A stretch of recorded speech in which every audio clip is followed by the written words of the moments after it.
Welcome to Study Loop. Aloha. We're going to be solving a problem from Sears and Zemansky's textbook in chapter 29, section 2, looking at problem 1. We're told that there's a single loop of wire with an area, which I'll call A, which is 0.0900 meters squared. And we're told that there's a magnetic field that's perpendicular to the loop. So, and then we're also told that the value of the magnetic field there is 3.80 teslas. And that's its initial value. Its value is decreasing at a rate of 0.19 teslas per second. And I'm going to label this rate of change dp dt. It's decreasing, so it's negative.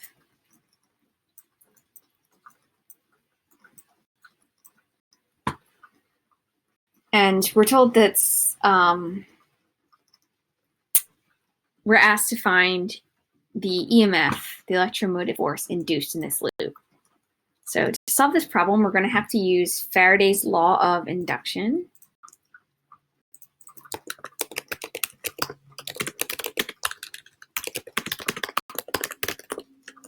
And that law is summarized in an equation where E, which is the electromotive force, the EMF, is equal to rate of change of the flux, which we call phi. And we're going to use this equation to solve part A of this problem, which is to find the EMF induced. So you can write this out as this E is minus d phi, and I'll use like the textbooks a subscript B for magnetic field, dB dt. And the first part that we need to solve this problem is to calculate phi b. This is the magnetic flux. So the flux you can think of as almost like imagining a fluid going down a pipe. This is how much magnetic field is flowing through that loop.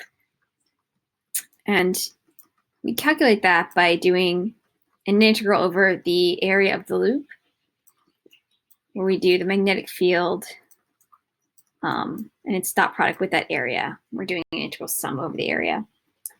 And because the direction of the area is the direction that's coming out of the loop, it's the normal to the cross-sectional area of the loop. So the angle between the magnetic field and that direction is 0.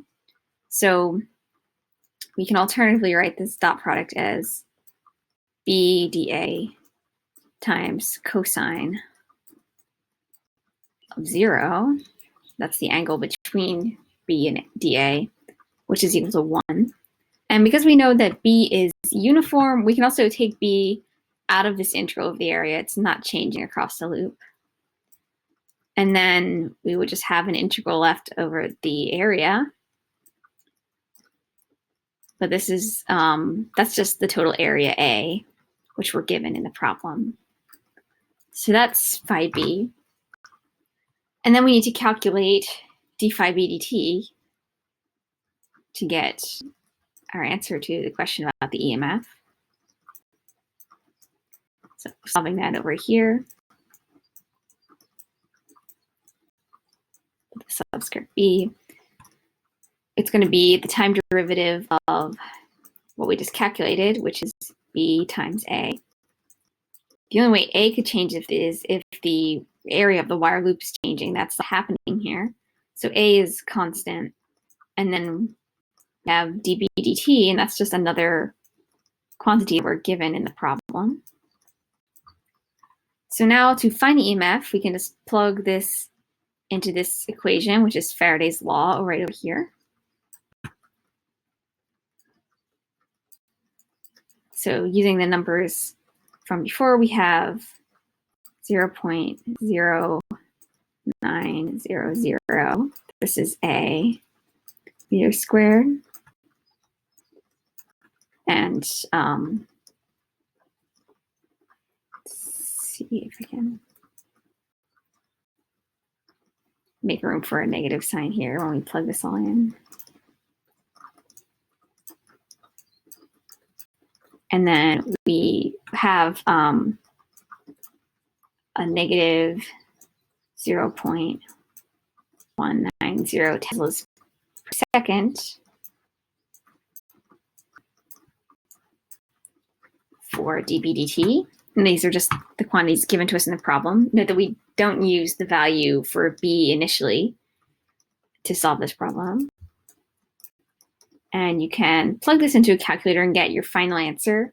And make sure to report the units, which will come out to be equivalent to volts. These two negative signs are going to cancel out. And you should get a number like this. And there's also part B of this problem. We're asked to find the induced current in the loop. And we're also told a new given quantity, which is that the resistance in the loop, which we'll call R, is 0.600 ohms. So we can solve this problem using Ohm's law.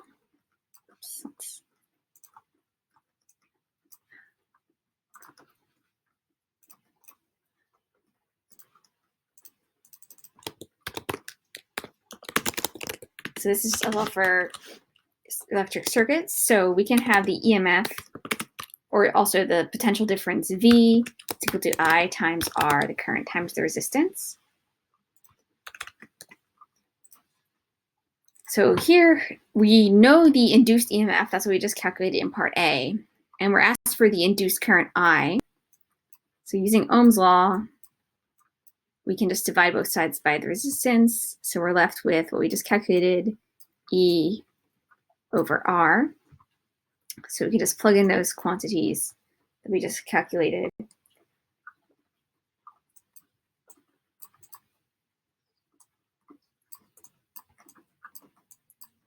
So this is E, this is volts. And then we're also told what R is. So we can just plug this in.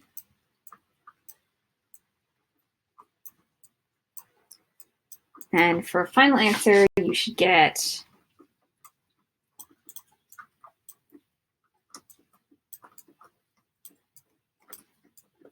the quantity that's in amps. And you can also rewrite this to use milliamps. You write this as 28.5 milliamps. And remember, when you're using numbers that have all these significant digits, all these zeros, you want to report your final answer with the smallest amount of significant digits. So we won't add a 0 at the end of that. We only have 3 significant digits instead of 4. So that's how you solve that problem. Thank you for listening. Good luck and aloha.